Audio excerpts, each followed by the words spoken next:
All right, hello everyone.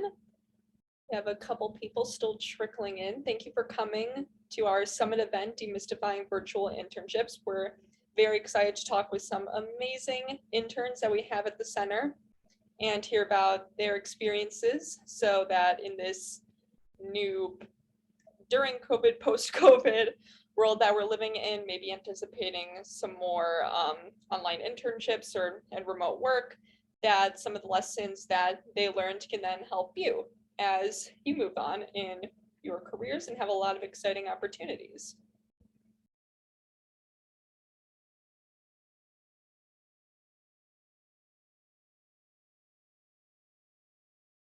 All right.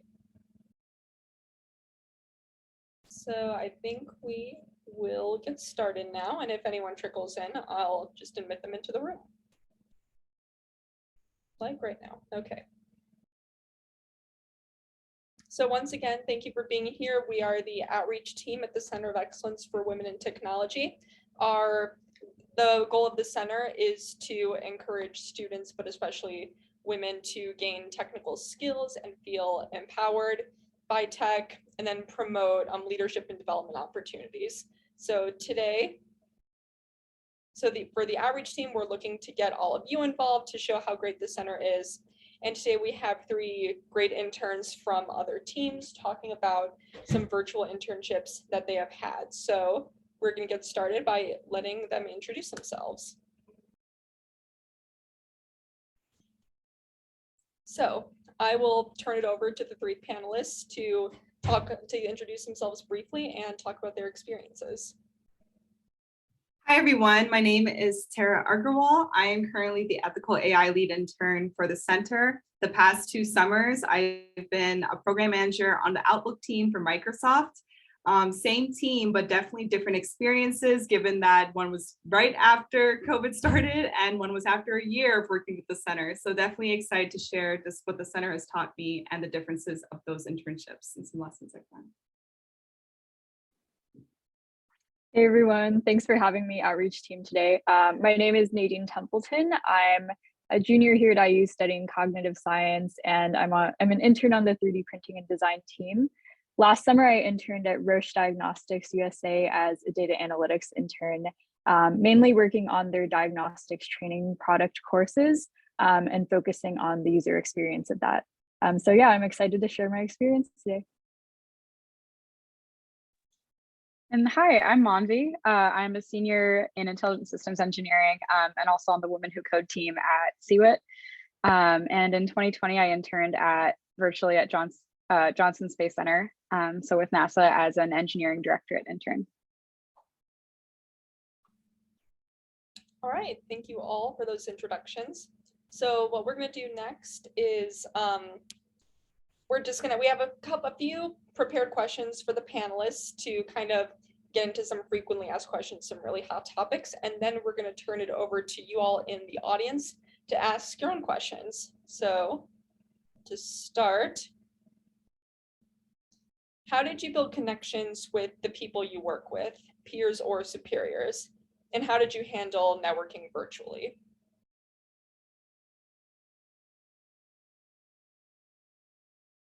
I can start. So one thing that I did notice after my first internship was that I did not take advantage of networking, which I think one of the reasons was because I didn't know how to have presence across a screen. I'm very much a people person for the people here who do know me. And in person, I feel like it was great. And on screen, it's been a little tougher. Thankfully, because we've all had some practice now, it's been a little bit easier. One thing that I've been really passionate about is like digital body language and just how we present ourselves. And one thing is to just be making eye contact with the screen, making sure you smile and carry that same energy as you would if you were across a table with someone when you're on the screen. I took a lot of advantages of like puzzle days and like intern socials more than I did the first time around, because I realized how important they were to really get to know other interns who may be moving out to the area later on. So that is just something that really helps, those two things, taking advantage of the socials and trying to be a part of the team dynamic, and then making sure you're presenting yourself the same way you would try to when you're in person when talking to people. Yeah, so those are really great tips. Thanks, Tara. So at Roche, we also, I think maybe some other companies are the same way. We had a database for the entire company. So outside of the people that were in my immediate team, I also scheduled networking calls with a lot of people who did work that I was interested in. So I would just, type in a keyword into the database and then email that person and schedule a networking call. And believe it or not, that was a lot easier than I thought it would be. We were also assigned a mentor in my internship, so they helped me a lot with how to build relationships with the people in my team. And then we were also placed into an intern team where we did a lot of fun intern socials and different, cooking events and things like that. Yeah, I really like your idea, Nadine, of just like looking people up in the company database and reaching out. I think that's something that I found challenging as far as like networking and even just getting to know my peers in my virtual internship, because there's no physical space that you can just have casual conversations in. So I think a big thing that benefited me was kind of reaching out of my comfort zone because I'm a little more shy, and just sending those emails and arranging time to chat with both people that you want as a potential mentor and also your co-interns. All right, thank you. So now for our next question, we want to know, how did your tech skills come in handy to help in your internship? And how did your experiences with CWIT specifically aid you?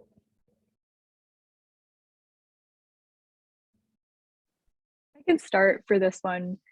So I worked as a data analytics intern, but actually prior to the internship, I only had experience with R, which I actually learned as a part of the REU hackathon through the center. And then I taught myself a little bit more on my own. But I think with the center in particular, we stress a lot of, learning tech skills on your own, or, just learning new tech skills regardless of your background. And in my internship, I had to teach myself SQL, a software called Tableau, and also Alteryx. And since I was so used to learning new things from being a part of the center, it wasn't really that difficult for me. I mean, I was really motivated to do that. And then beyond just the tech skills, through my work as an intern at the center, we plan events every month. And they had like intern committees at Roche where you could, plan events for the interns. And I actually ended up leading one of those committees, and planning different, professional development events.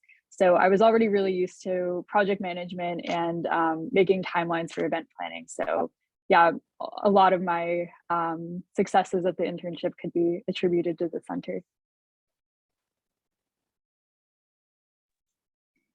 Yeah, Nadine spoke to some parts of my CWIT internship experience that really benefited me, especially with the learning aspect of it. So with Women Who Code, all of our events are kind of focused on a specific technology or programming language. And I've had to like kind of teach myself in the past so I can then teach other people. So being able to like quickly pick up new technologies that the company uses is really useful. I definitely agree with both those points, especially like having to pick up the new tech skills. I would also say just like being a part of the center, you really learn how to not only communicate and work with a lot of different people of different personalities, which really does help because you kind of introduce a different factor when you get beyond college, which is really age. Like, understanding my own culture, where I come from, the Stacy culture that really puts a lot of things on respect on like age difference, than going to a company that doesn't really care about that at all. Like it was easier for me to manage and change the way I was treating people because I had to just fall back to my CWIT roots and be like, oh, wait a minute, it's nothing different. It's just learning about different communication styles. And it's really just learning about, when they put a period, it's not them being like passive aggressive as we may read it as like being younger. So again, doing a lot of work, read this book called Digital Body Language by Erica Dawin. Honestly, amazing book. Probably has solved a lot of my like anxiety. The other thing that I really learned was presentations. And like, I think one thing that really sticks out to me is that in my second internship, my boss was kind of saying like, hey, you don't have to put a lot of pressure to do a presentation. Like, I know I'm not a presentation type of person. That causes me to have like a lot of stress. And I was like, wait a minute, but that's actually like a strength of mine. Like, I think people get to see me best when I present. And I think, putting myself and like, see what has taught me to really look and advocate for myself by using my strengths. And so I put myself in very forward facing situations. Like I gave a TED talk called a lightning talk in Microsoft about storytelling. And I gave one about my project that I was doing. And I realized that the feedback and the way that people would kind of treat me was a lot better because I was utilizing those strengths that I learned throughout my internship at CWIT. Yeah, great. So our last prepared question before we turn it over to the audience is that knowing that remote work and being in the same place that you work and you also like have your leisure time at home can be difficult. So we want to know, how did you set boundaries for yourself to separate work from home? I can start with this one. So yeah, it was definitely a challenge at first because I did my internship in like the bedroom that I grew up in. So it was really hard to separate. Initially, it was a little bit hard. I think I think most companies are like this, where you kind of are given like a work computer. So that's like totally separate from your like whatever personal devices you have. So for me, a big thing was like at 5 o'clock or whenever I was done for the day, like closing that work laptop and just shutting off access to anything from work and emails and stuff like that. So kind of drawing that line where it's like from now on, like the space is like my personal space, and I won't be contacted about work or have to think about it. Almost, of course, it was like for social reasons.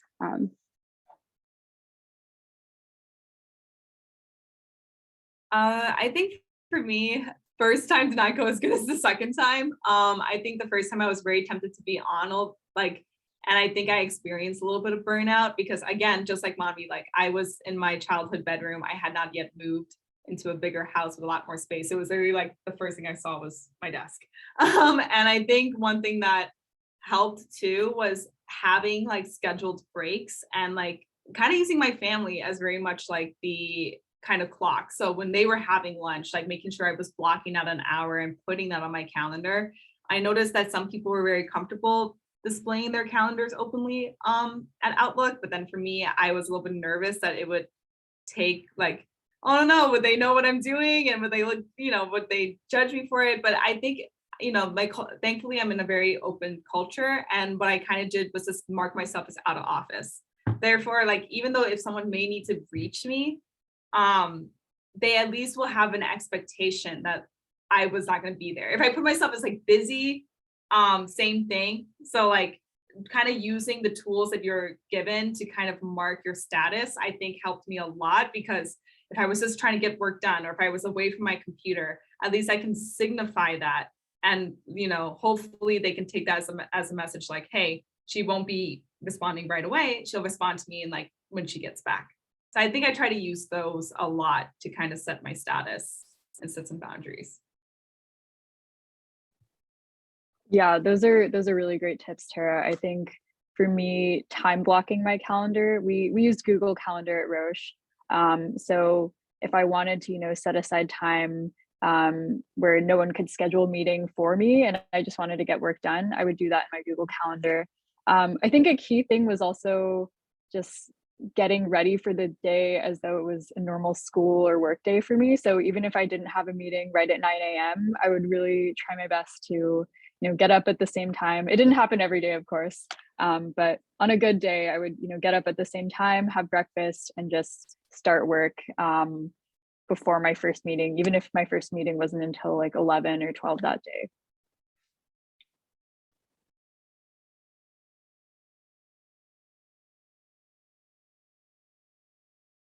Oh God, I'm muted. 2 years, still talking while muted on Zoom. So now what I think I'd like to do is turn it over to the audience to see what questions they have. And if not, if people just want to need more time to think or want to wait a little bit longer, I can also start asking some more questions. So if anyone from the audience would like to raise their hand using the Zoom function or just pipe up to speak, go ahead. These are three amazing people.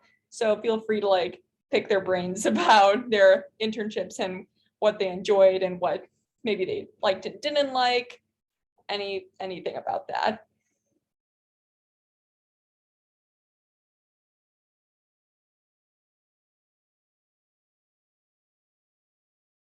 I can ask a question. So after like doing an internship online, and now that you'll be either graduating this year or next year, do you think you have like a preference? Like, would you like to continue working remotely, or would you like to like explore in-person options? I want to pretend that, you know, these past 2 years have been an amazing transformation into me loving virtual.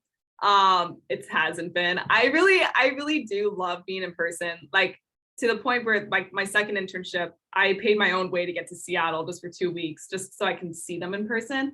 I am not opposed to hybrid though. I think I would have like in the beginning of the pandemic been like, no hybrid, there's no virtual. And I think now recognizing that, you know, spending a lot of time with family and friends, recognizing that I can be really productive and that I like having my own time to just time block freely without having to be interrupted by a meeting or a coworker coming up to me. I think that that is something that's really useful. I think it also is a little bit easier when you're home to eat healthier, to do journal, to dance, to do something like for yourself quicker in between the day. And so I think that's something for me that like I can see myself working at home for a day and like having my dance breaks, having my family breaks, but then you know, go into the office the next day and maybe make them more of my meetings. Because then it's not work that's being interrupted. So I think now my preference is like hybrid. And now that I'm hearing like people are trying to go 100% back in person, I'm like, wait, I don't know if I like that either. So can't have it all. But I think that is something that's shocked me, is that I actually do like virtual at some times. It makes things faster in a way. Yeah, I agree with Tara. I think there's a lot of pros and cons to both, because I've really enjoyed a lot of aspects of like getting to work from home and kind of be in my own space. But I think the work that I want to do and will end up doing is very like hands-on and physical and like working with machines and things like that. So I guess there's only so much you can do virtually. I think hybrid is the best solution and ideally what I would want to be doing. Yeah, I don't have much else to add. I think I'd agree that I'd be in favor of a hybrid option for the future, because I think I like the flexibility of being able to do virtual meetings and collaborating with people from far away. But I really do value the in-person interaction and, you know, having a strong office culture, strong community within your team or your lab. So yeah, I'd be in favor of hybrid.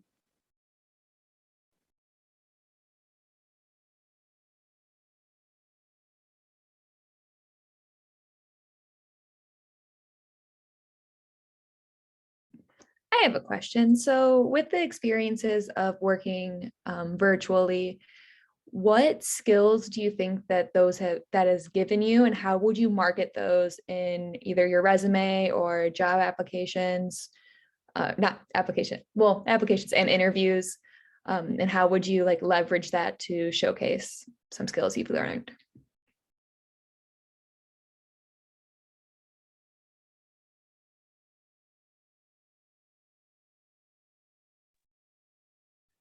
I can start with this one. I think some skills that I've developed, I've been mentioning digital body language a lot, but I think there's also another aspect of it of like when you're working, and I know like Dee mentioned like she uses the Google system, me and Microsoft, I'm obviously using the Microsoft system. There's always usually going to be like an email and like then some sort of like IM, Messenger, Slack, like some sort of thing like that, Teams. But that's where I think there's a skill that's kind of requires half empathy and half efficiency, where like knowing the right platform to use to reach people in a virtual setting is an actually very powerful thing to have, because I feel like you know, the first internship, I think I just goofed up a lot. Like I sent a lot of emails when they should have been like Teams messages, and I sent a lot of Teams messages when they should have been trackable emails that I can search later. And so I think that's something that learning how and when to communicate to people is very important, because when we're now trying to, if you can lead that bridging the gap between like the digital like experience and the in-person experience for your company or for wherever you're working, I think having that knowledge makes you a big asset, because they were like, oh, you know what, like, you know who seems to just know everything that's going on, or like she just seems to know the right people at the right time and how to get in touch with the people at the right time. That person, I want to go to that person and get her onto the team, because I think she'll be a valuable asset. I think that is something that's very powerful. Again, it's a skill that I feel like just the way that we can operate and make a safe space and make everyone kind of feel heard, that's, and like an in-person setting, it's almost the equivalent in a digital setting. Like, can we do that same thing? And so that's something that I think I've learned and from my internships.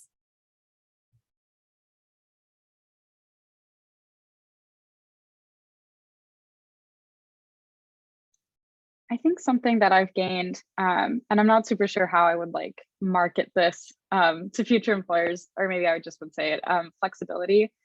So I think we were talking earlier about like learning new technologies and stuff like that. So especially because my internship was like kind of at the start of the pandemic. So being flexible in, you know, how we access things and how we document our stuff, since we're kind of working so in such an isolated way. Yeah.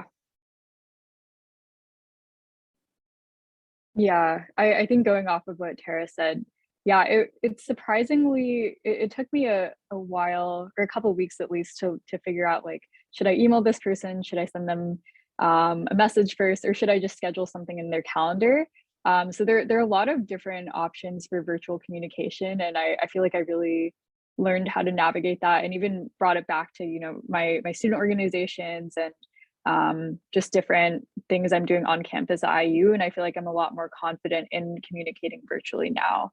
And on top of that, just navigating the virtual systems that each company uses. So like I said, Roche uses Google Calendar. So just getting familiar with the etiquette of, okay, how do you schedule a meeting with someone? Like, how can you go, you know, look at their calendar and figure out when's a good time for both of you. Just getting familiar with all those tools was very helpful for me.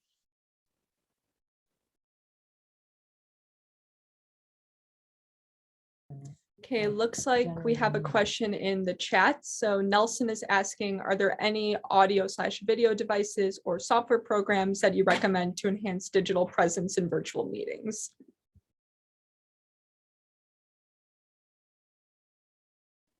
I personally just use the laptop that my company provided me with. But I had like a metal laptop stand from Amazon that, you know, kind of just helped with the angle of the laptop. But I know some people have like webcams that they prop onto their monitors or laptops that might help too. But I think for me, just using the laptop I was given was good enough.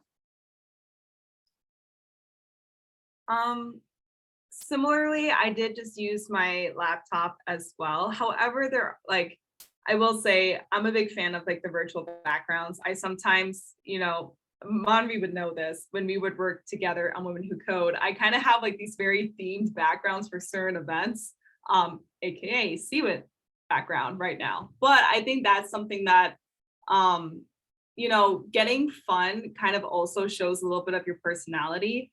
Another thing that I would do, and this is not as much of an audio thing, but more of like a visual setup. If you do have the, you know, privilege of having like another monitor, it can be very tempting to put your Zoom on the computer in front of you and then put your presentation on the side. But you know how I was just talking about like making eye contact with like your audience. So my biggest thing that I realized that it really, like, I notice it, put your presentation on your laptop in front of you, put their face on like the monitor. Like, as much as you would love to see their reaction and know what they're thinking, like, I don't know about you all, but it makes me nervous. I'd rather be focusing on my presentation and look like I'm actually giving you like eye contact, because that's going to read better to them.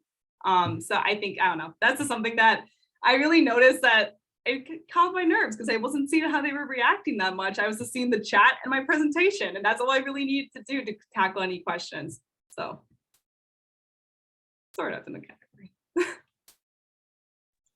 I actually Yeah, have I've- another question. Sorry. My question is that I am actually going to be doing a virtual internship in the summer. And I think the one thing that I'm really scared about is having to spend all day inside and not having any change of scenery. And that's something that I really want to get some advice on, because it seems really boring to spend all day inside and not have to, go out and work. And it would have been a lot more fun if it was not virtual, but yes. Do you have any advice?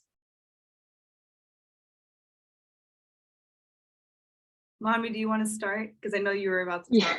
Sorry. No, you're worries. so I good. just want to make sure she gets time. Yeah, all I was gonna say about the last question was that I didn't have anything big to add. Yeah, I think we were talking about time blocking earlier. And so I think back to that because that was something I did where it's like, during the day I would take a break. And when I took a break, it wasn't just sitting at my desk. It was like getting up, going to a different room, going downstairs, going outside. And I think one of the benefits of teleworking is you can kind of do it anywhere. So you're not necessarily like chained to whatever desk that you're using. So I kind of took that opportunity to like sometimes work outside if it was a nice day, or just move my laptop to just somewhere new to mix it up.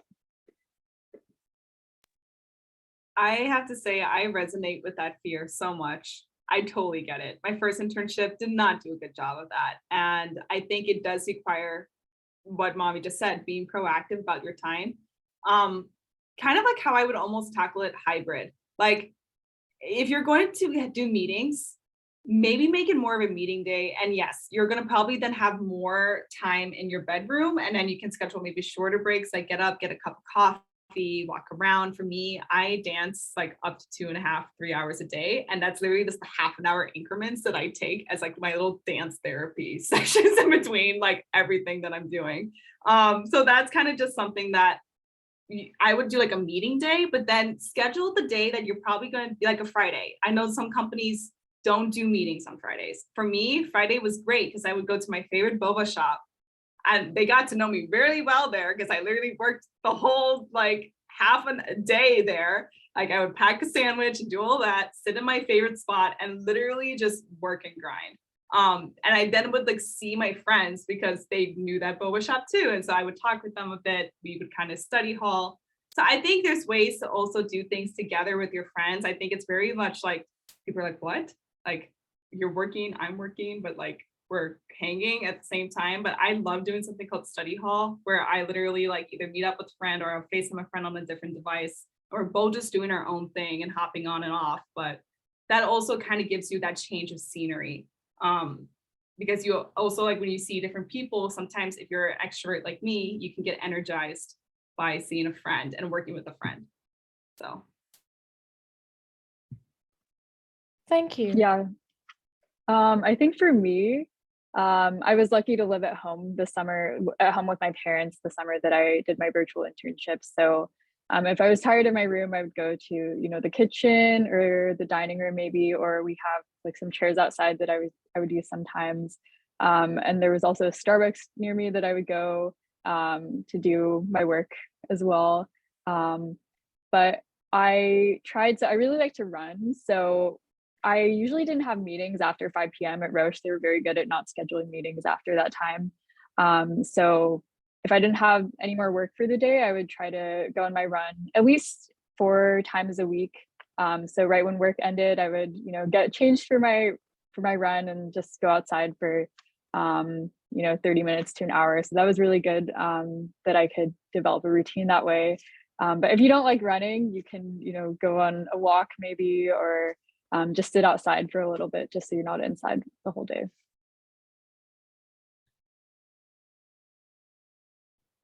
All right, thank you for those answers, everyone. So we have another question in the chat. Haley wants to know, if you were nervous or had feelings of imposter syndrome before your internship, how did you combat those feelings?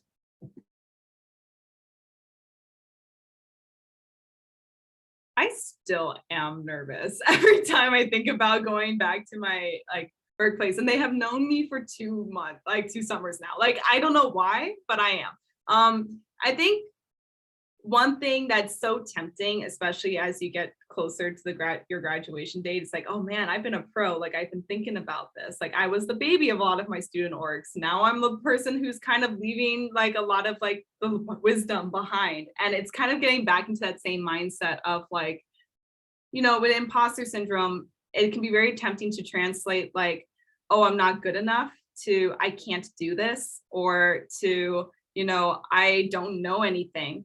But the truth is, when you do enter a new company, you may not know a lot about the company. You may not know a lot about how things work, and that's okay. That's why you're there.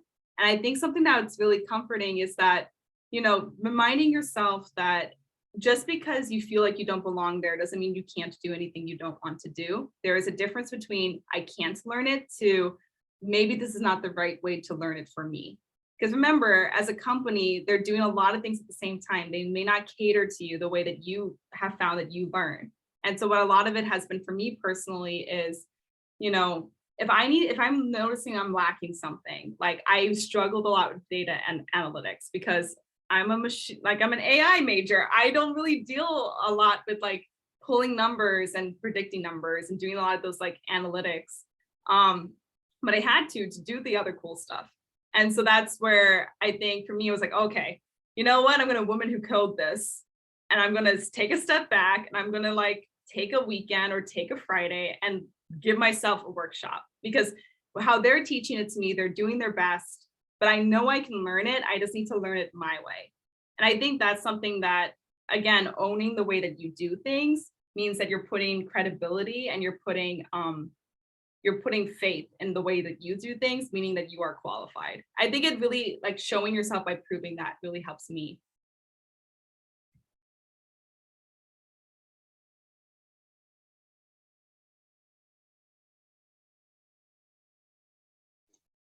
Yeah, I think related to this, one of my big lessons that I took away from my internship was like, don't be afraid to ask for help, because you don't want to end up, you know, halfway or at the end of your internship and have not done anything because you didn't understand something from day one.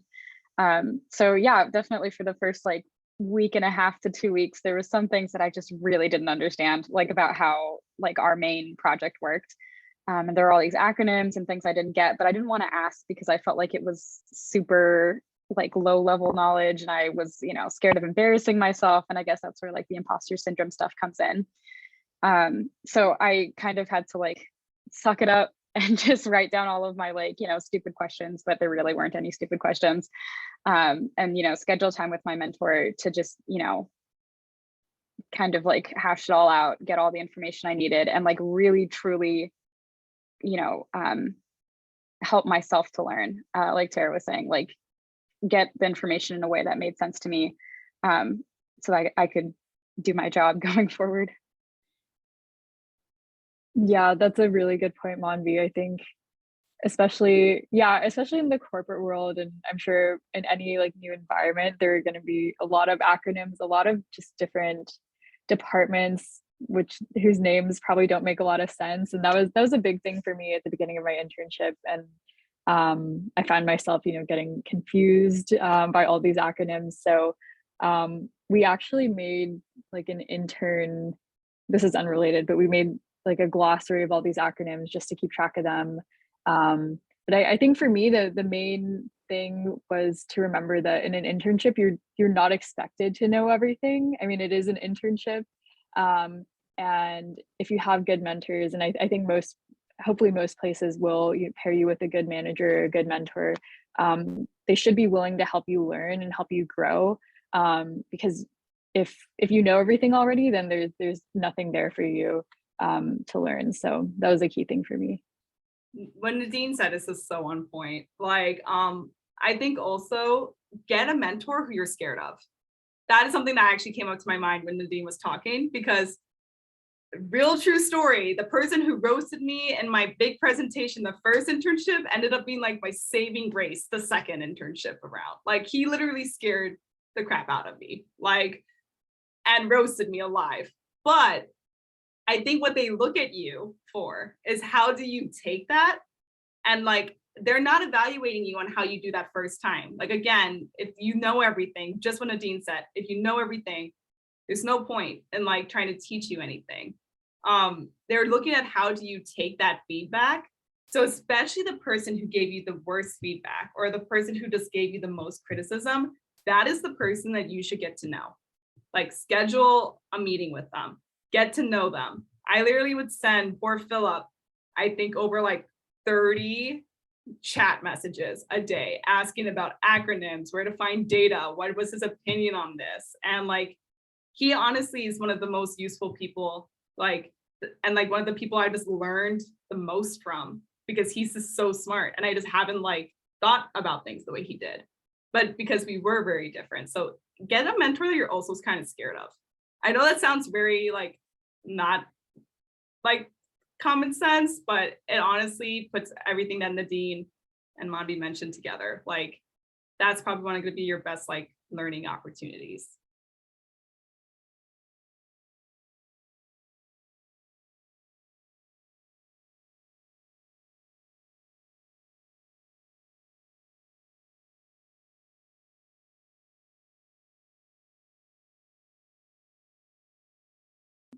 Any other questions from the audience?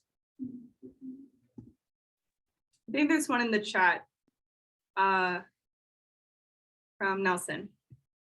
Yes. Okay, so from Nelson, we have, I know that a lot of students in K through 12 education state that it is difficult making friends attending classes online. Do you as professionals feel that it is difficult forming friendships and expanding your network with your colleagues when you are working remotely?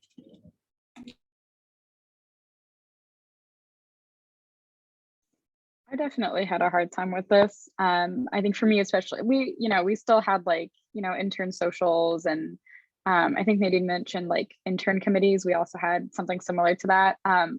So like theoretically there was a space to make friends, but it's hard because, a lot of people already knew each other from the non-virtual internships and stuff like that. So it's kind of hard, especially if you're a more shy person like I am, to kind of like speak up and make friends. So something like my intern group did was someone was kind of the brave person and sent an email to all of us who were working in the same group and department and was like, hey, like at 5, let's join on Teams and let's just like chat, like not necessarily maybe at work, but like let's get to know each other. So I think I mentioned earlier, just kind of being brave and like reaching out to people and setting meetings and not just relying on emails, I think is my biggest piece of advice for making friends. Yeah, Monvi, that's a great point. I think it's just key to remember that if you're doing a virtual internship, everyone is also kind of in the same boat as you. So don't be afraid to be that person that takes initiative and sets up a meeting for the other interns because everyone else is probably also wanting to make friends and connect with other interns. I know in my internship, it was hard because we had people in so many different time zones. We had people on the West Coast and the East Coast. So I think just messaging people, like trying to start conversations not about work or, getting people's numbers, following them on social media was helpful as well. But it's just key to remember that everyone is also, in the same boat as you. This like ditto both. I think I sent a lot. I think I remember what Nadine just mentioned. Like I sent like a lot of gifts, like a lot of being someone who is a bit more extroverted, I still felt like a little like weird because I was like, okay, if I even try to make this effort, do I come off a certain way? And one thing that I realized that was kind of like a benefit was what I mentioned when I say study hall. Study hall was just a term that a friend's and I'm sure people use it too. It's like a term I just use for when you're FaceTiming someone and you're just doing your own work. And you kind of have like these quirky comments and side conversations. And I found like a work bestie. It's a shame because she's literally not going to the Seattle office. She's going to DC.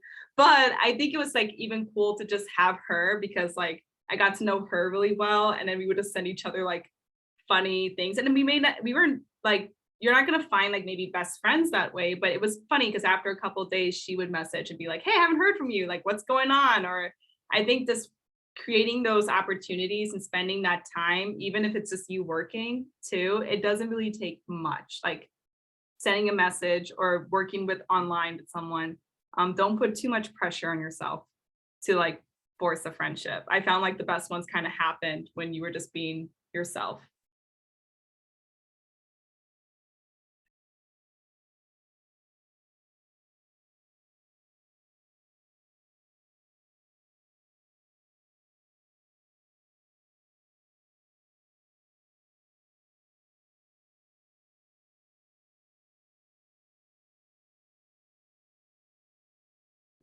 All right, any other burning questions from our audience?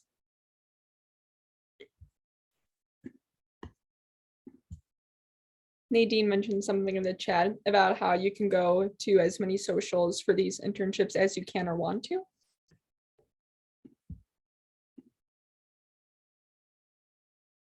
Yeah, so I kind of just treated them like any other meeting.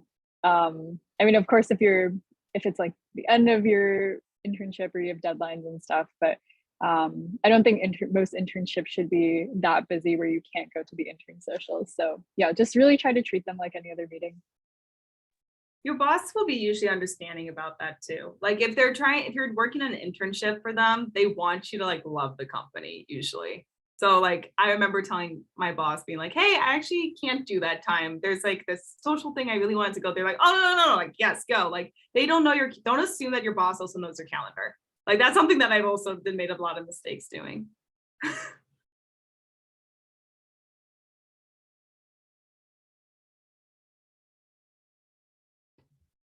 Okay, so we have another question in the chat from Haley, who wants to know what was the coolest thing you did at your internship, or what was your biggest takeaway, or both?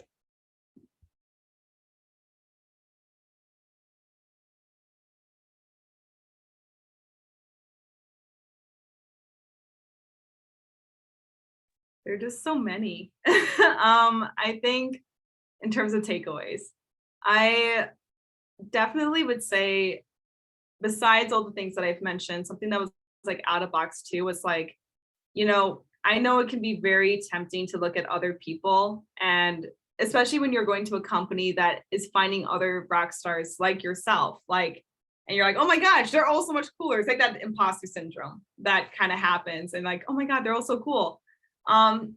Remember that every person is like a story. Like you get to really learn so much through a person. And so whenever you're feeling intimidated, remember to kind of get humble and put yourself in the learning seat. You never know what you're about to learn from someone who intimidates you or who you feel like is just like doing so much more than you, because the chances are like you guys both just view life very differently and neither of you are doing it wrong. It's just a general like takeaway that's helped me a lot in internships, because I think I've met a lot of people who I was intimidated by.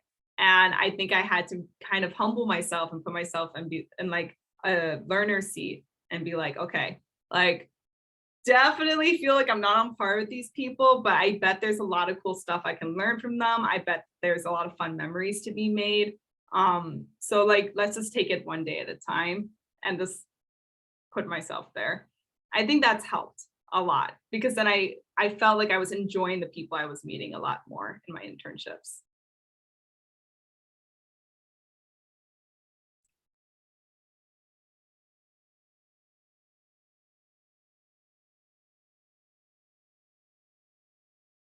I think for me, to answer your first question, the coolest thing, or I think the thing that I thought was really fun. So Roche is a pretty multinational company.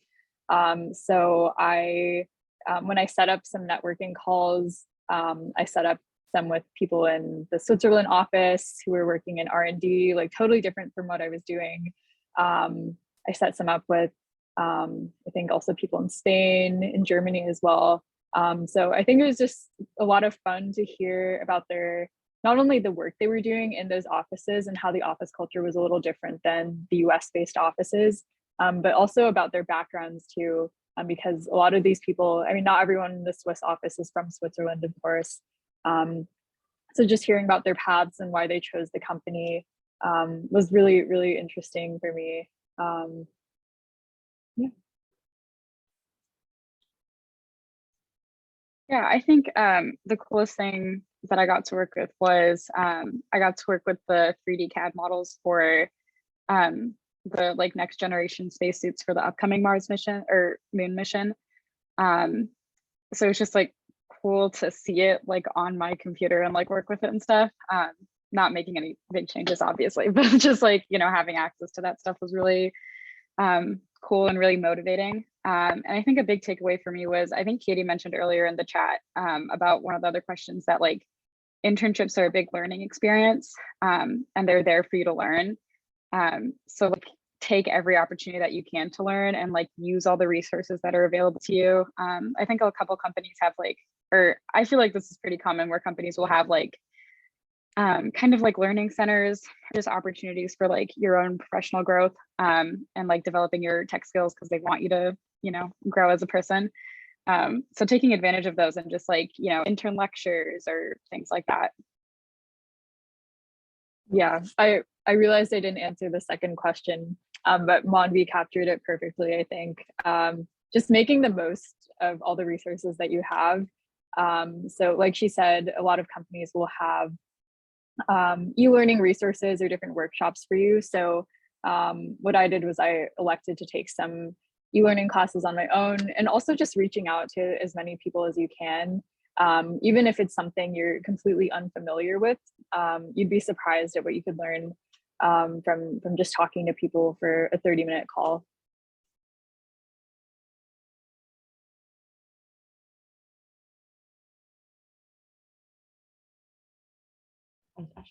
It looks like people in the chat want to hear a little more from Manvi about her internship. NASA is obviously really cool. I can give the like brief overview of what I did. So I was with the engineering processes and methods branch at Johnson Space Center. So virtually in Houston. And so one of my big projects was writing code to make a tool that will basically analyze those CAD models, those 3D models, and compare them to, I guess, like a bunch of standards that the organization has developed for anything that goes into flight. So yeah, it was a pretty cool project. So it's kind of like a general tool, but I got specifically to work with the XCMU spacesuits. Yeah.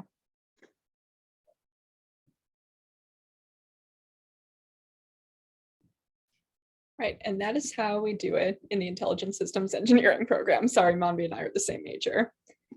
So one question that I actually had before we end the panel, or because we're kind of reaching close to the end, is that a lot of the times if you do an internship, especially like summer after your junior year, you might get a return offer from the company. But virtually, it can kind of be hard to gauge the company culture to figure out if this is a place where you'd want to continue after college. So how did you gauge the culture and the environment of the company virtually, and how might that have impacted any decisions to return or not? Quickly, two things. I mean, I know I did, this is without me relying on like the visiting of, like I visited Microsoft and I did make that trip because I did partially want to see what it was like to live in Seattle, but surprisingly not for the culture itself. I felt like I had a pretty decent idea. I think the reason why is because I wasn't afraid to ask people two things. When I noticed that like Outlook may not be my perfect fit, but I felt like the culture, and I just need to confirm like whether the culture was right and that I would find my place there. I started doing what Nadine kind of mentioned, like networking with people outside of my org. And I started asking, because again, there's nothing really on bad stakes here. Like you could ask more personal questions as an intern and take the advantage of that. They know that you're looking and you're interviewing them and that you're testing them the same way they're testing you. And so I kind of was like, why do you like your job? Or like, why would you, like, what gets you excited to work here in the morning? And I think when I asked that question a lot to people, I really started hearing a lot about the people of Microsoft. And I was like, okay, if the first reason that a lot of people are saying is because they love their team and they love the people and they love the work they're doing, I think I can find my place here, maybe a different team. But I think the culture here, there's a lot to be said. Try not to ask directly about the culture, because I feel like sometimes we can have a script And I think you need to ask them, what do they get out of it? Again, learning through their stories is one of the best ways I think you can gauge culture.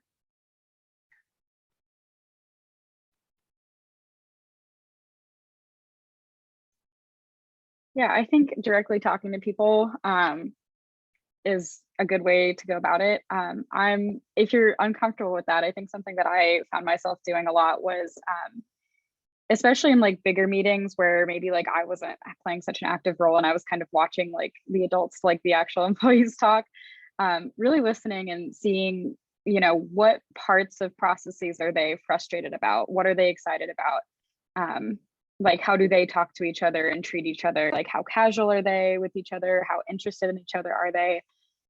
Which gave me a really good sense of, at least on the team that I was on, what the kind of culture was, and how interested in each other people were.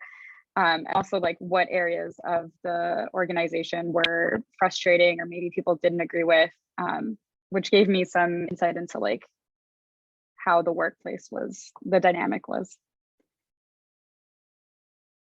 Yeah, both of those are great points. I think talking to people definitely helps, but also observing on meetings, like how do other people interact with each other in the company who already work there full time.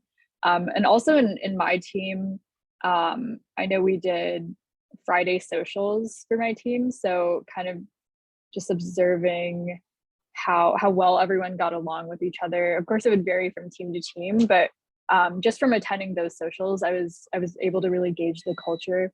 I'm so sorry.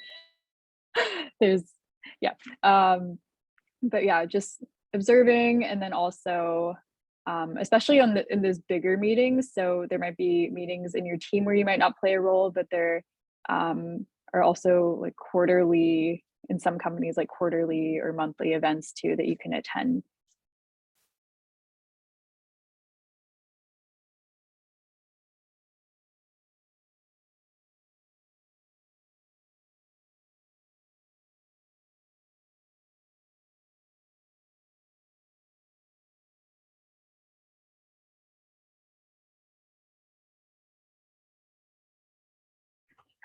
Any other questions? We got 6 minutes left before the event is technically over, so if you want to ask anything, now's the time. I did put our event evaluation link in the chat, so be sure to fill that out so we have information on how to improve the event if we want to host another panel sometime in the future, like next year. But if no one has any other questions, I suppose we could also end the event a little early.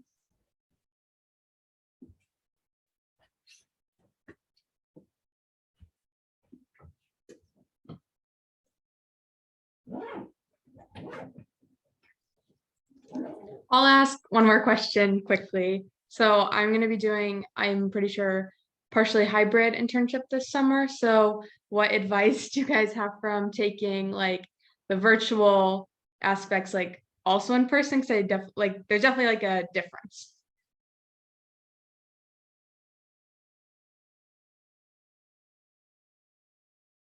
Could you repeat your question? Yeah, just like what advice you have for hybrid internships as well, and like going from like you give a lot of, there's so much advice like because this is tailored to like virtually, but taking that and also like moving it into the office. Yeah, I don't just advice in general that you didn't get to give earlier.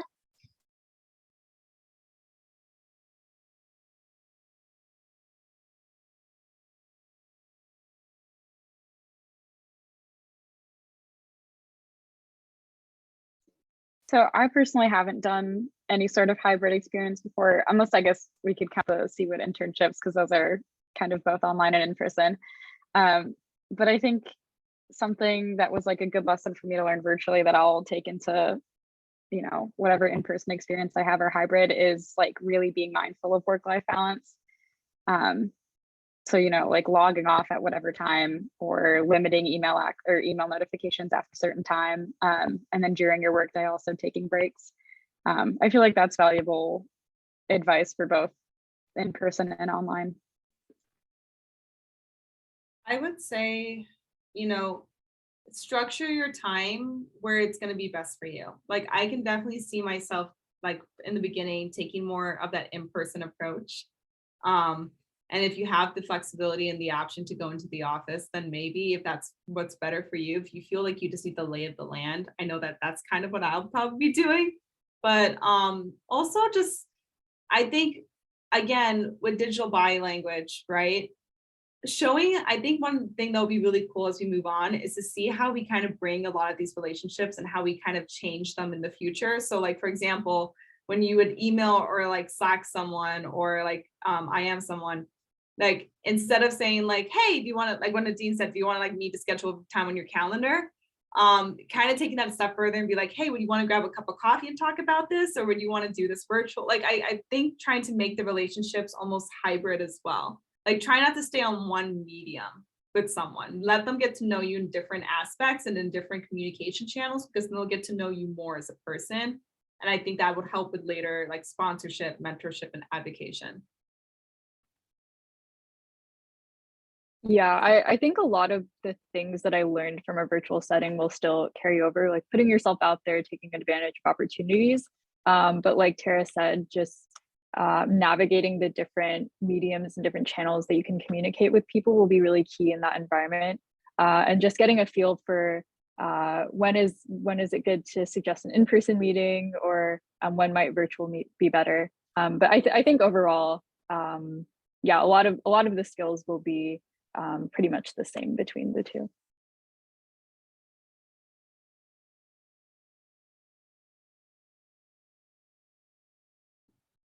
All right, so Tara has put a book recommendation in the chat, Digital Body Language by Erica Dewan. Apparently really good and a fast read, 5 out of 5 stars from Tara. So it's gotta be good then. All right. So I guess with 2 minutes left to go, thank you everyone for coming to this event. We hope you enjoyed it. We hope you learned something and got to and enjoyed meeting these great people, these great interns.